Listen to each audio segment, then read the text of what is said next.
우리 하나님이 우리를 사랑하고 계시는 걸 우리가 다 아실 겁니다. 성경의 이야기는 그냥 우리 하나님께서 우리를 사랑하신다는 러브레터입니다. 우리를 사랑한다는 하나님의 말씀을 늘 우리에게 들려주시고요, 우리에 대한 관심을 가지고 계십니다. 하나님 우리를 늘 지켜주기를 원하시죠.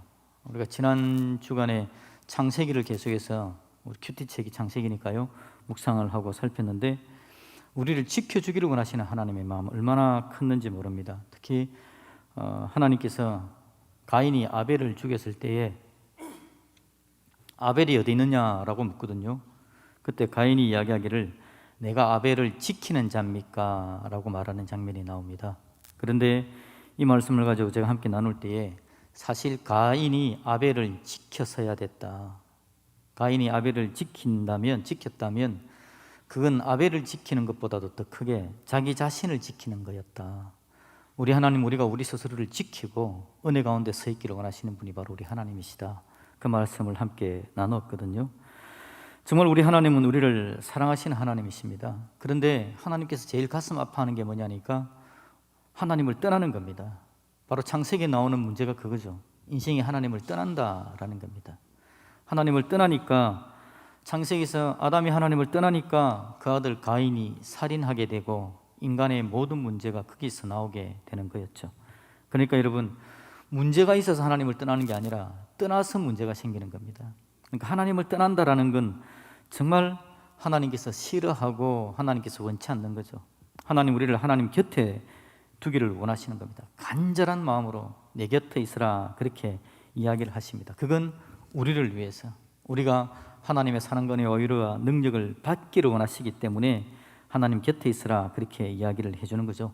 그래서 여러분, 구약 성경의 이야기, 그 이후에 하나님께서 이스라엘 백성들을, 아브라함을 선택해서 부르시고 이스라엘을 부르시고 하시는데, 하나님께서 주시는 가장 중요한 주안점은 뭐냐니까 이스라엘 백성들이 하나님을 안 떠나게 만드는 겁니다. 이스라엘이 하나님 곁에 있도록 만들어주는 거죠. 이스라엘이 하나님을 떠나는 거, 하나님의 사람들이 하나님을 떠나는 이유는, 가장 중요한 이유는 우상의 유혹을 받는 거죠. 사탄의 유혹을 받는 거. 아담과 하와가 뱀의 꾀임을 받아서 선악과 먹고 하나님을 떠나버린 것처럼 하나님을 떠나게 만드는 중요한 이유들을 하나님께서 제거시켜 주기를 원하시죠. 그래서 어느 학자들은 그렇게 이야기합니다. 이스라엘 백성들이 애굽 땅에서, 이집트 땅에서 400년간 있게 하신 이유가 뭐냐니까 이스라엘을 보호하시려는 거였다. 왜냐니까 가나안 땅에는 죄가 너무 심했거든요. 가나안 땅 사람들이 그 심한 죄악으로부터 이스라엘을 건져내가지고 70명밖에 안 되는 사람들을 수백만 명으로 만들 때까지 죄로부터 그들을 분리시켜 주기를 원하신 하나님의 마음, 그들이 죄를 지어 우상을 숭배해서 하나님 떠나는 거, 그거 안 하게 하시려고 하나님께서 인큐베이터 속에 이스라엘 백성들을 보호해 주셨다, 그렇게 해석하기도 합니다. 우리 하나님께서 그렇게 보호하셨다가 이제 이스라엘이 출애굽하게 하죠. 출애굽해서 광야길을 걸어가는 동안에도 하나님을 떠나게 할 만한 요소들이 얼마나 많은지 모릅니다. 미혹거리, 유혹거리, 그들이 스스로 화가 나는 거, 자기들끼리 싸우는 거, 다양한 문제들이 발생을 한다고요. 그런데 그 문제들을 하나씩 이기면서 하나님께서 그들을 하나님 안 떠나게 그렇게 인도해 가십니다. 그런데 민수기 25장에 보면요, 엄청난 사건이 하나가 발생이 됩니다. 거기 보면요, 연병이 있어가지고 이스라엘 사람들 2만 4천 명이 죽었다라고 이야기를 합니다. 이스라엘 백성들 2만 4천 명이 죽는 엄청난 연병, 전염병을 이야기하기도 합니다. 우리로 이야기하면 코로나 같은 엄청난 전염병이 와가지고는 2만 4천 명이나 죽는 엄청난 일이 있었죠. 그런데 여러분, 그 원인이 되는 게 왜 그런 일이 있었나 하는 것들을 1절에 보여주고 있거든요. 1절을 우리는 같이 한번 읽었으면 좋겠습니다. 민수기 25장 1절입니다. 시작. 이스라엘이 시딤에 머물러 있더니 그 백성이 모압 여자들과 음행하기를 시작하니라. 아멘. 그들이 시딤이라는 곳, 모압 땅 근처에 있었다라는 겁니다. 여기는 여러분, 이제는 이스라엘 백성들이 가나안 땅으로 들어가기 바로 직전의 땅이 모압 땅입니다. 거기에 있었는데 이스라엘 백성들이 모압 여자들과 음행하기를 시작했답니다. 하나님은요, 이스라엘 백성들이 이방과 결혼하지 말라, 그렇게 이야기합니다. 이방하고 친해지 말라라고 이야기합니다. 이유가 뭐냐니까 방금 말씀드린 것처럼 이방이 가지고 있는 죄를 그대로 받아가지고는 하나님을 떠나게 되는 걸 하나님께서 경계하는 겁니다. 하나님 떠나면 모든 문제가 그 속에서 나타나니까 이스라엘을 보호하기 위해서 이방하고 사귀지 마라 그렇게 이야기해요. 구약 성경에서. 지금은 개념이 다릅니다. 지금 우리는 이방으로 나가야 됩니다. 사귀기 위해서 나가는 게 아니라 복음을 전하기 위해서 우리가 나가야 되는데, 구약시대 하나님은 이스라엘을 그렇게 이방과 사귀지 말라고 이야기했다고요. 그런데 오늘 방금 1절에 그 백성이 모압 여자들과 음행하기를 시작했답니다. 문제가 어떻게 여러분 결론 지어질까요? 2절 한번 볼까요? 2절을 같이 읽겠습니다. 시작. 그 여자들이 자기 신들에게 제사할 때에 이스라엘 백성을 청하매 백성이 먹고 그들의 신들에게 절함으로. 이게 여러분 결론적으로 눈에 빤하게 보이는 결과입니다. 하나님께서 이런 일이 있을 것이기 때문에 이방과 친하지 마라, 이방 여자들과 혼인하지 마라 그렇게 이야기를 했다고요. 결국 여러분 그 여자들이 자기 신들에게 제사할 때 어떻게 했다고요? 이스라엘 백성들을 청합니다. 그리고는 이스라엘 백성들이 그걸 먹고 그들에게 신에게 절을 했다, 우상 숭배했다는 겁니다. 하나님을 떠나는 일을 하게 됐다는 거죠. 여러분 이게 강력한 연병입니다. 어떤 전염병보다도 더 무서운 연병, 이건 바로 우상 숭배하고 하나님을 떠나는 바로 이겁니다. 이스라엘의 절대 절명의 위기가 찾아온 겁니다. 하나님을 떠날 일이 생긴 겁니다. 이스라엘은 이제는 지켜질 수가 없는 겁니다. 하나님은 이스라엘이 지켜지기를 바라는데, 제대로 하나님 은혜를 누릴 수 있기를 바라는데 이스라엘이 지켜질 수 없는 상황이 발생합니다. 여기 여러분 더 큰 사건이 하나가 발생이 되는데요, 6절을 우리 같이 한번 읽어봅시다. 그때 한 사건 현장범위 하나가 드러나게 됩니다. 같이 읽습니다. 시작. 이스라엘 자손의 온 회중이 회막문에 서올 때에 이스라엘 자손 한 사람이 모세와 온 회중의 눈앞에 미디안의 한 여인을 데리고 그의 형제에게로 온지라. 아멘. 지금 여러분 심각한 상황인데 이스라엘 백성 중에 한 사람이 어떻게 했다고요? 미디안 자손 여인은 한 사람을 데리고 와가지고는요, 하나님께서 하지 말라는 음행을 범하는 현장이 목격이 되어진 사건입니다. 여러분 이게 여러분 얼마나 심각한지를 보여주는 겁니다. 사람들이 뻔히 보고 있는데 하나님께서 하기를 싫어하고 하나님께서 하지 말라고 한 이야기 같으면 여러분 원래 숨어서 하지 않습니까? 죄를 지을 때는 슬쩍슬쩍 숨어 사는데 백주대낮에 모세도 있습니다. 온 회중이 있습니다. 사람들이 다 보고 있는데 이방 여자를 데리고 자기 회막으로 들어가는 한 남자를 발견하게 된 겁니다. 여러분 죄라는 게 그렇습니다. 처음에는요 죄를 범할 때 이게 숨어서 범하는 죄가 됩니다. 그런데 한 사람, 두 사람, 세 사람 주의 죄를 범하고 주의 분위기가 그렇게 흘러가면요 사람들이 이제는 드러내놓고 하는 겁니다. 오늘 우리의 상황들이 그렇습니다. 우리 주의 죄악에 관영합니다.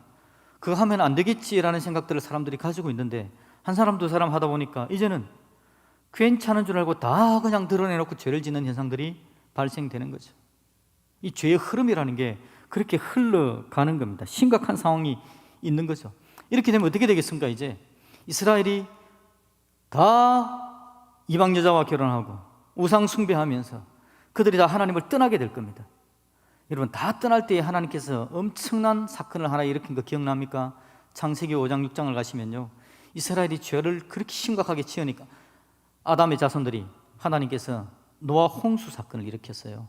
큰 판을 한번 뒤집어 버리는 일이 나타납니다. 하나님께서 모세에게 한 번씩 했던 이야기가 그럽니다. 금송아지를 섬기는 그 사건 속에서도 하나님께서 모세야 이 판 이거 한번 뒤집어야 되겠다. 모세가 하나님 제발요 안 됩니다. 지금 여러분 모두가 다 우상 숭배하고 하나님을 떠나버리는 상황이 되어질 것 같으면 지금 하나님께서 무슨 결심을 하실지도 모르는 그런 상황입니다. 이스라엘의 흐름이 이방 여자와 음행하고 우상 숭배하고 그렇게 흘러가는 흐름이었다라는 거죠. 그때 여러분 한 사람이 등장합니다. 여러분 7절, 8절, 9절을 같이 한번 읽어보겠습니다. 시작.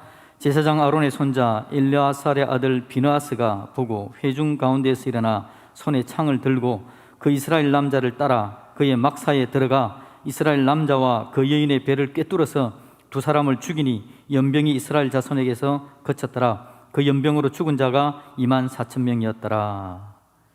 연병으로 죽은 자가 24,000명이나 되는 엄청난 사건이었습니다. 그런데 그 현장을 목격한 비느하스가 어떻게 했다고요? 창을 들고는 그 남자의 막사로 갔답니다. 그리고 그 한 창으로 그 남자와 그 여자의 배를 꿰뚫어 두 사람을 죽였답니다. 그랬더니 어떻게 했다고요? 연병이 이스라엘 자손에게서 그쳤더라. 엄청난 흐름이었습니다. 이스라엘 백성들이 남자와 이방 여자들과 음행하고 우상 숭배하고 하나님 떠나고 이스라엘 민족 전체가 어떻게 될지 모르는 그 절박한 상황 속에 한 남자가 등장합니다. 비나스입니다. 창을 듭니다. 그리고 가서는 둘을 한꺼번에 깨어버리고 그 문제를 해결해 흐름을 바꿔놓았다는 겁니다. 이스라엘이 전부 다 그렇게 되는 것처럼, 그래도 되는 것처럼 그렇게 살아가고 생각할 그때에 비느하스의 창이 그걸 가로막았다는 겁니다. 흐름을 돌려놓았다. 그래서 여러분, 이 비느하스의 창은 신앙생활 하는 사람들은 거의 다 알 정도로 엄청난 역사를 가져온 거죠. 비느하스의 창, 위대한 능력입니다. 해결되어진 겁니다. 멸망될 이스라엘을 살려놓은 겁니다. 하나님을 떠나버릴 이스라엘 백성들의 흐름을 돌려놓은 사건, 바로 비느하스의 창의 사건이었습니다. 여러분, 하나님께서 하나님의 백성들을 지키기를 원하시는 그 하나님의 말씀, 하나님의 은혜가 있는데요, 이런 엄청난 사건이 그때만 있었던 게 아닙니다. 오늘 우리가 여러분 고린도 후서를 읽었습니다. 고린도후서 13장을 읽어놓고 왜 제가 민수기 25장의 이야기를 이렇게 장황하게 길게 하고 있을까요? 오늘 하나님의 마음은 뭐냐니까 하나님의 백성들을 떠나보내고 싶지 않다 말씀을 드렸습니다. 하나님을 떠났을 때 인생의 모든 문제가 다가온다라고 말씀을 드렸습니다. 그런데 여러분, 오늘 모압 여인이 이스라엘을 하나님 떠나보내게 만드는 그것 같은 비슷하고 똑같은 그런 동류의 사건들이 지금도 일어나고 있는 겁니다. 고린도 후세, 고린도 전서 이야기, 고린도 전서와 고린도 후서, 사도 바울이 고린도 교회에 적어보낸 편지 아닙니까? 여기 보면 고린도 교회 성도들의 모습을 보는데 그들의 삶 속에 하나님을 떠나갈 만한 일들이 다양하게 등장하는 겁니다. 이런 일, 저런 일, 주제도 다양합니다. 많은 주제를 통해서 하나님 앞에 서지 못하는 일들이 있을 때에 그 문제에 대해서 하나씩 사도 바울이 그들을 떠나보내기 싫어하시는, 그들을 가까이 두시려는 그 하나님의 마음을 듬뿍 담아서 사랑으로 이렇게 합시다, 저렇게 합시다, 하나님의 말씀을 전달하는 게 고린도 전서, 고린도 후서의 내용이라고요. 사도 바울이 그 이야기를 하나씩 제시하는 겁니다. 하나님 떠나면 안 됩니다. 하나님 곁에 있어야 합니다. 그래서 그 문제는 이런 식으로 해결합시다 라고 많은 것들을 제시하면서 문제를 해결해 가다가 그 고린도 전서와 후서의 마지막 13장입니다. 고린도 후서 13장, 그 마지막 부분에 마지막 파트의 이야기가 오늘 우리가 읽은 이야기입니다. 여러분 다시 한번 13장 11절 말씀, 고린도후서 13장 11절 말씀을 같이 한번 읽어보겠습니다. 시작. 마지막으로 말하노니 형제들아 기뻐하라. 온전하게 되며 위로를 받으며 마음을 같이하며 평안할지어다. 또 사랑과 평강의 하나님이 너희와 함께 계시리라. 거룩하게 입맞춤으로 서로 문안하라. 아멘. 민수기의 긴 서론을 제가 이야기했습니다. 긴 서론의 핵심은 뭐냐니까 하나님께서 이스라엘을 떠나보내기 싫어하시는데 모압 여인들과 음행함으로 말미암아 이스라엘이 하나님을 떠나는 상황이 되어버렸고, 그 상황을 막아내기 위해서 비느하스가 창을 들어 그 흐름을 되돌렸다라는 이야기를 제가 들려드렸습니다. 고린도 전후서도 마찬가지죠. 하나님께서 하나님 믿는 고린도 교회를 떠나보내고 싶지 않은 겁니다. 예수 그리스도의 보혈의 은혜, 하나님의 사랑으로 그들을 구원하셨고 하나님 백성으로 삼아 놓으셨는데, 떠나려고 하는 그들을 붙잡아 주는 하나님의 말씀을 구구절절히 적고 계시고, 그 마지막에 하시는 이야기가 오늘 13장 11절에 마지막 다시 뭐라고요? 거룩하게 입맞춤으로 서로 문안하라 라고 이야기를 하시는 겁니다. 그러니까 여러분, 긴 서론의 짧은 결론을 말씀드리면 오늘 설교 제목입니다. 안녕하세요입니다. 안녕하세요의 능력을 저는 비느하스의 창에 빗대어서 여러분에게 한번 설명해 드리고 싶은 겁니다. 비느하스의 창은 그 죄악으로 흘러가는 흐름을 막아놓은 게, 끊어놓은 게 비나스의 창입니다. 고린도 전후서의 이야기의 내용은 세상으로 떠나고 죄악 가운데 버무러지는 하나님의 백성들을 하나님의 사랑 가운데 제대로 붙들어 놓으려는 게 고린도 전후서의 핵심이죠. 그 마지막에 오늘 사도 바울을 통해서 하나님께 주시는 말씀, 거룩하게 입맞춤으로 서로 무난하라. 다른 말로 그냥 쉽게 안녕하세요 라고 제가 한번 표현을 해봅니다. 거룩하게 입맞춤으로 서로 무난하라라는 건요, 말 그대로 거룩한 무난, 서로 무난하라, 안녕하세요 라고 이야기를 하는 겁니다. 12절을 볼까요? 모든 성도가 너희에게 무난하느니라. 모든 성도가 너희에게 안녕하세요 합니다. 13절 읽어볼까요? 13절 시작. 주 예수 그리스도의 은혜와 하나님의 사랑과 성령의 교통하심이 너희 무리와 함께 있을지어다. 아멘. 여러분 많이 들어본 거죠? 이건 어디서 들었습니까? 예, 축복기도 할 때마다 예배 마지막에 목사님들이 축복기도 하는 내용이 바로 이겁니다. 여러분들이 아무데나 손들고 이거 하면 안 됩니다. 목사님들한테 주어진 권한입니다. 자, 그런데 성경 구절 누가 읽는다고, 누가 뭐 잘못했다고 이야기 하나요? 한번 같이 한번 읽어봅시다. 같이 다시 한번 읽어봅니다. 시작. 주 예수 그리스도의 은혜와 하나님의 사랑과 성령의 교통하심이 너희 무리와 함께 있을지어다. 아멘. 이렇게 고린도전서 13장이, 고린도후서 13장이 마무리가 되는 겁니다. 11절에서 서로 무난하라, 12절에서 모든 성도가 너희에게 무난한다, 그리고 13절에서 축복 기도의 내용이 나오는 겁니다. 예수님의 사랑과 하나님의 은혜와 성령님의 교통하심이 너희 무리와 함께 있을지어다. 저는 이걸 여러분, 이 문안의 내용과 함께 연결시켜서 이 축복 기도의 내용을 신학적으로 다양하게 해석할 수 있겠지만, 저는 오늘 이 본문에서 이 흐름 속에서 하나님의 문안 인사라고 표현하고 싶습니다. 하나님께서 저와 여러분에게 안녕하세요, 잘 지내세요, 그 이야기를 해주고 계시는 겁니다. 하나님의 문안 인사, 서로 무난하라. 모든 성도가 무난한다. 하나님도 너희들에게 무난한다. 무난하자라고 말하는 겁니다. 로마서를 제가 읽었습니다. 제가 오늘 이 본문의 말씀, 안녕하세요라는 주제로 여러분들과 함께 말씀을 나누기로 결심한 이유는 뭐냐니까, 우리가 새벽기도마다 큐티책 가지고 하는데 9, 10월의 내용이 지금 창세기를 하고 있지만 그 이전의 내용이 로마서였습니다. 로마서를 구구절절히 하나님의 은혜 가운데 묵상하고 있는데 마지막 16장에서, 전에도 알고 있었지만 16장을 읽으면서 제 마음에 하나님 주신 은혜가 바로 그겁니다. 여러분, 16장이, 마지막 16장이 문안장입니다. 문안장. 사도 바울이 누구에게 무난하라, 누구에게 무난하라, 무난하라, 무난하라라는 말이, 여러분, 무난이라는 단어가 제가 직접 세보니까 22번이 등장합니다. 22번이나 무난하라, 무난하라. 다르게 이야기하면 22명, 최소한 22명의 이름이 거론되었다라는 겁니다. 누구에게 무난하라, 누구에게 무난하라. 이 무난하라는 이야기는 여러분, 안녕하세요, 안녕하세요 라고 이야기를 하라라는 겁니다. 여러분, 하나님은 무난하는 거, 거룩한 입맞춤으로 서로 무난하는, 이걸 통해서 오늘 사도 바울 마지막으로 이 말씀을 정리하는 은혜를 주시더라라는 거죠. 다시 한번 생각해 볼게요. 비나하스 때에 이스라엘 백성들 어떤 문제가 생겼습니까? 모압 여자와 음행합니다. 그래서 그들 가운데 모압 여자들이 가지고 있던 우상이 들어옵니다. 그래서 그들이 하나님을 떠나게 됩니다. 고린도 전후서의 내용은요, 특히 고린도 후서에서는 거짓 사도들이 등장을 하는데, 이 거짓 사도들이 사도 바울의 사도권의 문제를 삼아가지고는요, 사도 바울이, 하나님께서 사도 바울을 통해서 들려주신 하나님의 말씀을 부정하게 만듭니다. 하나님의 말씀에 대한 부정은 결국 하나님을 떠나는 데까지 이어져가는 거죠. 민수기의 문제도 하나님을 떠나는 것, 고린도 전후서의 문제도 하나님을 떠나는 것. 그런데 민수기에서 하나님을 떠나는 문제를 해결한 게 비느하스의 창이었다고요. 엄청난 능력으로 그 흐름을 돌려놓은 겁니다. 그런데 고린도 전후서에서 하나님께서 마지막에 서로 무난하라라는 이야기를 해주고 있는 겁니다.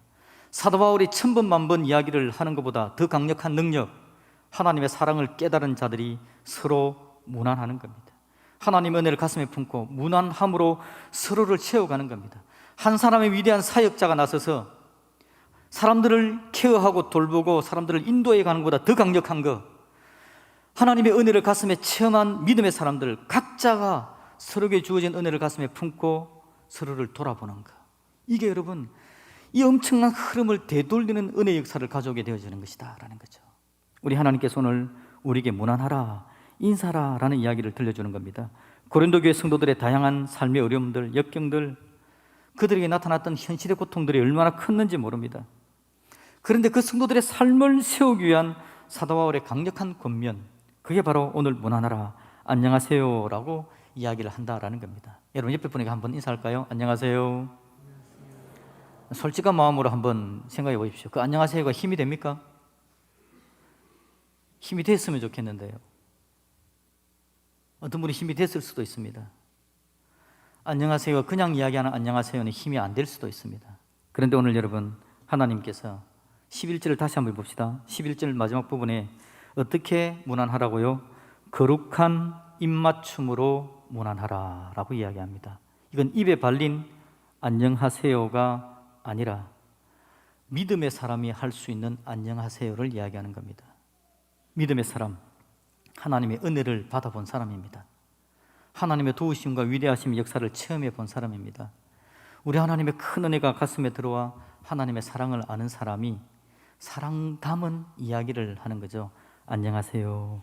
그 안녕하세요 안에는 당신의 삶을 이해합니다. 당신의 삶에 동의합니다. 당신의 삶을 위해서 기도합니다. 당신을 내가 후원합니다 하는 말이 포함되어져 있는 안녕하세요. 그 거룩한 입맞춤의 안녕하세요는 비나스의 창보다 강력한 역할을 하게 된다라는 거죠. 근데 여러분 이 거룩한 입맞춤이 가능한 게 다시 한번 봅시다. 여러분 11절 말씀을 다시 한번 저는 자세히 묵상했으면 좋겠는데요. 앞부분을 보니까 마지막으로 말하노니 형제들아 뭐 하라고요? 기뻐하라. 여러분 이게 얼마나 중요한 내용인지 모릅니다. 사도 바울의 메시지, 하나님의 말씀을 전하는 사도 바울의 메시지 중에서 정말 중요한 단어가 기쁨이라는 단어입니다. 사도 바울이 인생의 문제를 해결받고 하나님을 떠나는 문제를 해결할 중요한 방법으로 기쁨이라는 단어를 가져옵니다. 그 기쁨은 여러분 로또에 당첨되어진 기쁨을 이야기하는 거 아닙니다. 내 자녀가 엄청난 돈을 많이 번 거가 그 기쁨이 아닙니다. 내가 사업적으로 성공한 그 기쁨을 이야기하는 게 아닙니다. 그 기쁨은 어떤 기쁨이냐? 하나님의 은혜를 아는 기쁨, 하나님이 나를 얼마나 사랑하는지를 아는 기쁨, 하나님의 계획을 보는 기쁨, 하나님의 은혜와 하나님의 사랑을 한번 받아봐서 내 인생 가운데 그 삶을 한번 이겨내본 기쁨, 그 기쁨을 이야기하는 겁니다. 너희가 기뻐하라. 그 기쁨이 우리에게 넘쳐나질 때에 안녕하세요 인사하는데 거룩한 입맞춤의 인사를 해낼 수 있을 줄로 믿습니다. 그게 능력입니다, 여러분. 그게 은혜입니다. 이 안녕하세요라는 인사를 여러분 제가 일부에서는 제가 빠뜨렸는데요. 여러분 자신에게 한번 안녕하세요 인사를 한번 해보십시오. 여러분 인생, 우리 각자 인생이 얼마나 힘들고 피곤합니까? 그런데 여러분 자신에게 여러분의 믿음을 동원해서 하나님의 사랑 받은 걸 기억하고 추억해 내어봐가지고 여러분 자신에게 한번 안녕하세요 인사를 한번 해봤으면 좋겠습니다. 믿음으로 내가 너를 후원한다. 믿음으로 내가 너를 인정한다. 믿음으로 내가 너를 돌봐준다 라는 마음으로 여러분 믿음으로 한번 여러분 자신에게 한번 안녕하세요라고 한번 말할 수 있었으면 좋겠습니다. 여러분 다른 사람이 여러분에게 안녕하세요라고 이야기하는 것보다 여러분 스스로 하나님 주신 믿음이 내 마음에 생기게 되고 그래서 나에게 안녕하세요라고 말해 줄 수 있는 사람이 된다면 우리 하나님을 떠나는 일은 결코 없을 겁니다. 하나님의 은혜와 능력이 넘칠 겁니다. 하나님의 위로와 사랑이 저와 여러분들을 치료하고 일으켜 세우는 위대한 역사가 있게 될 줄로 믿습니다. 그래서 여러분 교회 나올 때 여러분 얼굴에 좀 기쁨을 담아서 오십시오. 하나님 주신 은혜 기쁨들을 가슴에 좀 새겨 놓으시고요, 마음에 담아 놓으시고 기쁨을 담아서 나오는 겁니다. 물론 인생살이가 너무 피곤하면 그냥 좌절과 절망으로 가득한 얼굴로 와도 됩니다. 근데 그 얼굴은 여러분보다 믿음이 좀 약한 사람한테는 보여주지 말고요, 내보다 좀 세다 싶은 사람한테 가셔가지고 그 있는 얼굴을 그대로 들이밀면서 네가 나를 안녕하세요라고 해주세요 라는 마음으로 한번 들이밀어 보십시오. 그러면 여러분보다 조금 센 사람이 자기도 힘들다가 여러분을 보는 순간 갑자기 하나님의 사랑을 생각하면서 얼굴을 바꾸어, 가정한 모습으로 얼굴을 바꾸어 여러분에게 안녕하세요라고 이야기를 해줄 겁니다. 그게 가정한 게 아니라 여러분 하나님이 주신 사랑이 우리 모두에게 있기 때문에 가능한 일입니다. 내 속에 슬픔과 아픔, 괴로움이 있지만 하나님께서 우리에게 주신 사랑, 위대한 그 은혜가 있잖아요.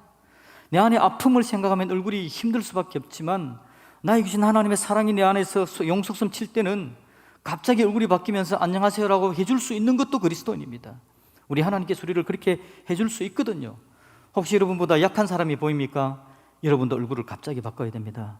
하나님의 은혜, 하나님의 사랑을 가슴에 새기면서 여러분보다 좀 약한 사람이 인상이 찌푸려져 있으면 여러분 만면에 하나님의 사랑을, 은혜를 담은 미소를 지으면서 안녕하세요라고 그를 한번 대해줄 수 있기를 주님의 이름으로 축복합니다.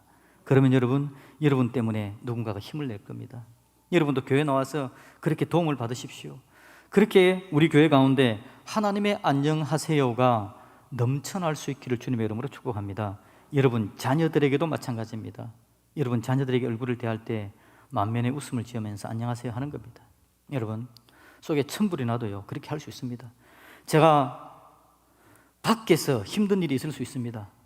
제가 밖에서 힘들어서 얼굴을 찌푸리고 집으로 갈 수도 있어요. 근데 제가 우리 아이들을 만날 때 될 수 있으면 얼굴을 찌푸리지 않으려고 노력합니다. 왜냐하니까 그 아이들은 나의 도움을 받아야 될 아이들이고 나는 그 아이들의 아버지이기 때문에 내 안에 있는 아픔을 그 아이들에게 전달할 수 없습니다. 그래서 갑자기 얼굴을 바꿉니다. 하나님의 사랑으로, 하나님 내가 아버지입니다 라는 마음으로 얼굴을 바꿔서 한 톤을 높여 잘 지냈는지 물어봅니다. 한 톤을 높여 사랑한다라고 이야기해 줍니다. 이게 여러분 아버지이기 때문에 가능한 일들이더라고요. 우리 하나님께서 나에게 주신 은혜는 그걸 가능하게 만들어가는 겁니다. 여러분 우리 각자가 피곤하고 힘들고 어려운 일들이 다 있습니다. 없는 사람 아무도 없을 겁니다. 그런데 중요한 건요 하나님의 은혜와 사랑으로 누가 비너하스의 창을 드느냐입니다. 누가 비너하스의 창을 드느냐, 누가 안녕하세요로 장착되어져 달려나가 안녕하세요라고 말해줄 수 있느냐입니다. 그렇게 말하는 사람이 우리 주위에 한두 명 계속해서 생겨나게 된다면 하나님의 사랑으로 가득 찬 역사가 우리 가운데 있을 줄로 믿습니다. 여러분 연습해야 됩니다. 연습하면 가능합니다. 연습하면 가능합니다. 제가 여러분 우리 막내딸한테 참 무시를 많이 당하지만 그 아이를 바라보면서 내 마음에 하나님 주신 은혜가 그럼에도 불구하고의 은혜를 주셔가지고요 제가 언제나 기쁨으로 나가려고 많이 단련됐습니다. 처음에는 분노가 치솟아 올랐습니다. 처음에는 분노가 치솟아 올랐지만 지금 정말 제가 생각해도 이렇게 단련이 될 수 있나 싶을 정도로 많이 단련됐습니다. 그래가지고요 치솟아 오르는 분노를 확 낮춥니다. 그리고는 좋은 말로 대해줍니다. 이야기를 해주면요 우리 아이 별명이 장미입니다. 장미, 로즈. 누가 지었냐? 지가 지었습니다. 그러고는 지한테 장미라고 불러달라고 합니다. 저는 절대 아이 이름 안 부릅니다. 로즈, 장미라고 늘 불러줍니다. 그러면서 그 앞에서 제가 알랑방귀를 끼면서 함께 하나님 사랑 가운데 잘 맞춰서 살아가고 있습니다. 그러다 보니까 여러분 처음에는 하는 행동 하나하나가 제 마음에 절망이었는데 요즘은 기쁨으로 대할 수 있고요 하나님의 사랑이 막 생기는 것 같습니다. 그렇게 하다 보니 하나님께서 내 안에 안녕을 주셨습니다. 안녕을 주시고 함께 하나님 사랑 가운데 설 수 있도록 도와주시더라고요. 우리 하나님께서 오늘 저와 여러분들을 지켜내기를 원하십니다. 위대한 사랑의 하나님, 그 하나님이 오늘 우리에게 비너하스의 창을 하나씩 다 주셨습니다. 하나님 은혜와 사랑을 우리로 복을 주신 것, 그걸 가슴에 새겨놓고 우리가 여러분 옆에 있는 분들에게 안녕하세요라고 사랑 담은 말로 한번 나아가 볼 수 있기를 주님의 이름으로 축복합니다. 하나 더 부탁을 드린다면요 누군가 여러분에게 안녕하세요라고 하고 다가올 때에 그 거룩한 몸짓을 기쁨으로 받아줄 줄 아는 것, 그게 하나님의 큰 은혜입니다. 여러분 그도 결심하고 한번 안녕하세요 하기 위해서 여러분에게 다가오는 겁니다. 늘 되는 사람이 아닙니다. 결심하고 한번 하는데 그걸 기쁨으로 받아주고 나도 안녕하세요 한번 할 때에 그가 새로운 용기를 내어서 더 큰 안녕하세요를 할 줄 아는 하나님의 사람으로 설 수 있을 줄로 믿습니다. 이렇게 한번 인사할까요? 안녕하세요. 조금 되는 것 같습니다. 감사합니다.